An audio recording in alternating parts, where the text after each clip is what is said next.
ये जो आए बैठे हैं 40 और जिनको मशवरा करने के लिए पाकिस्तान में कोई बंदा नहीं मिलता, और जिसको कहते हैं कि नवाज शरीफ की शीन लीग, ऐसे ही है ना, नवाज शरीफ की शीन लीग, नून तो रही नहीं ना, तो शीन लीग। हम उनसे भी कहते हैं कि आप जब हमारे सामने बैठते हो, जब हमसे बात करते हो तो कहते हो कि जनाब हम दीन का निज़ाम, आप दीन समझते हैं, हम नहीं समझते, हम तो कौम की खिदमत के लिए आए हैं।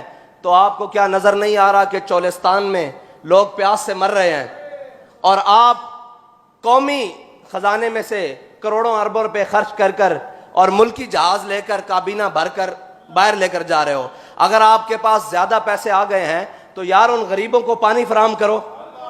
और चोलिस्तान में डेजर्ट रैली के नाम पर अरबों करोड़ों खर्च करने वाले वो अय्याश, जिन्होंने अय्याशी का सामान करने के लिए वहां पर पूरे पूरे खैमे और बस्तियां बसाई जाती हैं, वो कहां गए हैं सारे अय्याश?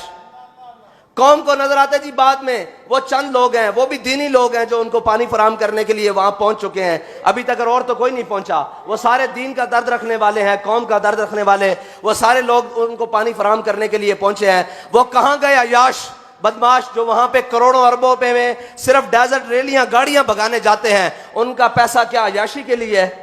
उनका पैसा क्या बदमाशी के लिए है? उनका पैसे में से क्या गरीबों का हिस्सा कोई नहीं है कि वो करोड़ों का और अरबों का डीजल वहां लगाते हैं, रात के खैमे बसते हैं और जो भी करतूत करते हैं उससे हमें कोई गर्ज नहीं। लेकिन क्या गरीबों को साफ पानी भी नहीं वो दे सकते? क्या उनकी मदद के लिए कोई पानी का इंतजाम भी नहीं कर सकते? भाई मसला यह है कि पानी अगर रुक जाए तो ऊपर अमीरुल मोमिनीन हजरत उमर बैठे हों तो वो खत से चल पड़ता है, लेकिन अगर ऊपर ऐसे लाइन बैठे हों, ऐसे कमाश बैठे हों, ऐसे बदकार बैठे हों और ऐसे वो बैठे हों तो पानी ज़ेरे ज़मीन चला जाता है। अल्लाह ताला किसी कौम के ऊपर इतना अजाब नहीं जाता कि वो प्यास से मर जाएं। अल्लाह ताला बारिशें बरसा देता है, वो कहीं ना कहीं रहम कर देता है। लेकिन इस कौम जिसने 70 साल से सूद खाया हो, सूद का निज़ाम चलाया हो, अल्लाह और उसके रसूल से दुश्मनी की हो और कुफार से दोस्ती की हो, कुरान में अल्लाह ताला कहता है या अय्युहल्लज़ीना आमनू ला तत्तखिज़ुल यहूद वन नसारा औलिया बाद मौलिया बाद। जब अल्लाह ताला कुरान में वाज़े फरमा दे, लेकिन उसके मुकाबले में हम वजीर खारजा बनने के बाद पहला दौरा ही अमेरिका का जाना समझें, तो फिर हम क्या समझे? इस मुल्क के बागडोर किन के हाथ में है? इस मुल्क का मुस्तकबिल किसके हाथ में है? इस मुल्क के साथ खिलवाड़ करने वाले कौन हैं? वो सारे यही तो हैं जो आप और मेरे सामने फिर रहे हैं। कभी इनका किबला अमेरिका होता है, कभी इनका किबला चाइना होता है, कभी इनका किबला रशिया होता है। इन्होंने बैतुल्लाह को कभी किबला माना ही नहीं, इनके दिलों में कभी ईमान उतरा ही नहीं, इन्होंने कभी रब को रब माना ही नहीं, रसूल को रसूल माना ही नहीं। वरना सूद जैसी लानत जिसने आज मुल्की मईशत को, अच्छा जी सारी बातें करते हैं, वो कहते हैं जी मौलवियों ने कख नहीं छोड़ा। अब मुझे बताओ कि मौलवियों ने 200 रुपए का डॉलर किया है? मुल्की मईशत के रिजर्व्स मौलवियों ने खाए हैं, मौलवियों ने सरे माल बनाए हैं, दीनी लोगों ने सरे माल बनाए हैं। इस मुल्क की मईशत के अंदर जितना बेहतरीन किरदार दीनी जमातें और दीनी लोग अदा कर चुके हैं उतना कोई कर ही नहीं सकता, जिन्होंने बगैर किसी फंडिंग के लोगों के बच्चों को तालीम दी है और मुफ्त तालीम दी है और खाना भी दिया है इसी कौम के पैसों से इकट्ठे करके। ना कभी किसी से बाहर मांगने गए हैं, ना कभी किसी के आगे दामन फैलाया है, ना भी कभी किसी को पुकारा है कि आओ हम मर गए, हमसे मदरसे नहीं चलते, हमसे तालीम नहीं दी जाती। आज भी जिसकी सबसे कम तनख्वाह है वो इमाम मस्जिद है। आप पूरे पाकिस्तान में सर्वे कर लें, आज भी जिसकी सबसे कम तनख्वाह है वो मुअज्जिन है मस्जिद का। आज भी जिसकी सबसे कम तनख्वाह है वो, अगर आप उसका सरकारी किसी मुलाजिम से मुवाजना करें तो एक खतीब कम अज कम 20वें ग्रेड का अफसर बनता है।